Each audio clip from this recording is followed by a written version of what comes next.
Police across the country have stepped up patrols of Jewish businesses and synagogues after calls for attacks on the U.S. increase online. A former Hamas leader called today to be a global day of anger in support of the Hamas terror attacks in Israel. Multiple law enforcement officials are telling NBC News they are monitoring, quote, a lot of chatter on social media, but say none of the online threats are specific and credible. In New York, the NYPD ordered its entire force to be in uniform and on patrol today. They will have additional security at large gatherings as well as Jewish community, cultural sites, and synagogues. Let's bring in right now Rabbi Matthew Gewertz and staff writer for The Atlantic, Yair Rosenberg. Thank you both for being with us. Rabbi, let me begin with you. You have spoken about how in your life in America, this is the most terrified you have seen members of the Jewish community. What comfort can you provide today for members of the Jewish community, not only in your congregation, but across America? Joe, thanks for having me back. I didn't know that 3 weeks after Yom Kippur, I'd have to be back for this. Now, there's a song, a really important and famous song, that says that all the world is on a teetering, narrow bridge. And that's how we feel right now. We feel like we're walking on a teetering, narrow bridge, one that has made us terrified, undone, in shock. We're unbelievably numb. And because of all of the reporting that you have so poignantly done, and by the way, it's been a comfort to our community this week. And you've said it all, 1,100, not militants, not soldiers, not freedom fighters, but terrorists who paraglided into a concert and indiscriminately shot innocent Israelis who were in a music vibe, and we both know what that is about. They then went from town to town, from kibbutz to kibbutz, from moshav to moshav, and also then killed an 88-year-old woman who had dementia, no problem. 5 people in a home, burnt down to the ground, no problem. 16-year-old women, blood dripping from their pants from rape, no problem. And babies, of course, as we've heard all week long, not just killed, but decapitated. So that, with the significant uptick in anti-Semitism, has made us terrified. But the second part of that song says the principle is that we're not going to be scared. So we're terrified, but we are not going to be paralyzed. We will not be paralyzed because I have seen Jewish unity locally here in America that I've not seen in years. Thousands of people within hours showing up in solidarity.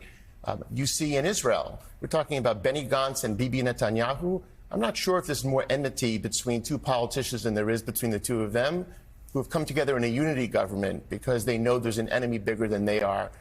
And then finally, we're not going to be paralyzed because I feel clear-eyed. I feel that there's moral clarity here that I have not seen actually in decades. And I'm happy to go further into that because all of that, yes, we are terrified, but we will not be paralyzed. Rabbi, it's a pleasure to talk to you. There are a lot of afraid people out there. One of my friend's daughters said to her, is there going to be another Holocaust here? It's important to remember that the brand mission statement of the Nazis is no different than Hamas. For anybody that doesn't have the clarity, it's really, really clear.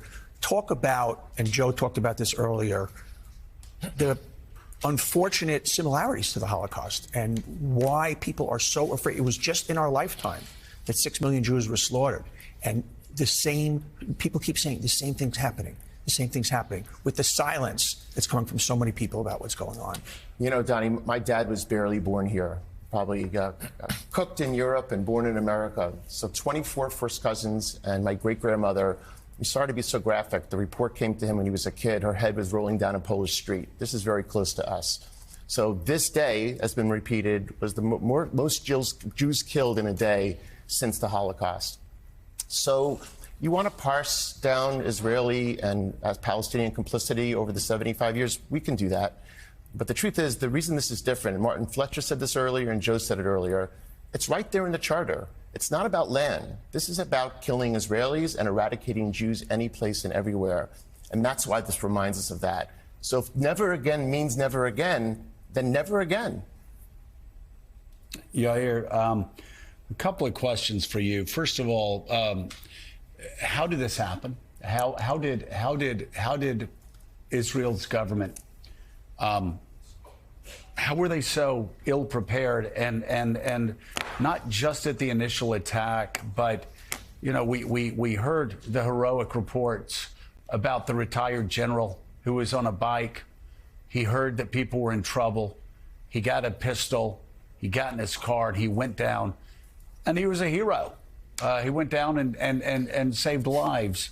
So that's the first question. The second question is, we look at the possible invasion of Gaza. What should the United States government do regarding Egypt? Should we ask Egypt to allow safe passage for the Palestinians that are trapped in Gaza right now? Two really big questions, very hard to answer in this amount of time. But they're the good ones, which is, how did this happen? How does this vaunted Israeli security establishment miss something of this magnitude? It's the greatest failure, certainly since the Yom Kippur War 50 years ago.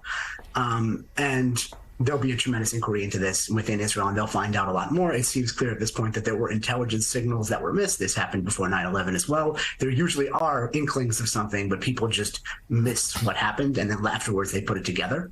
And you mentioned like these Israeli generals, you know, and others who like basically civilians, often in their 60s, these generals who like come out of retirement and start rescuing civilians. It's actually extraordinary, but it's also evidence of failure, right? That the people have to, that other experts and basically people who know what they're doing have to come out of retirement because the institutions have failed.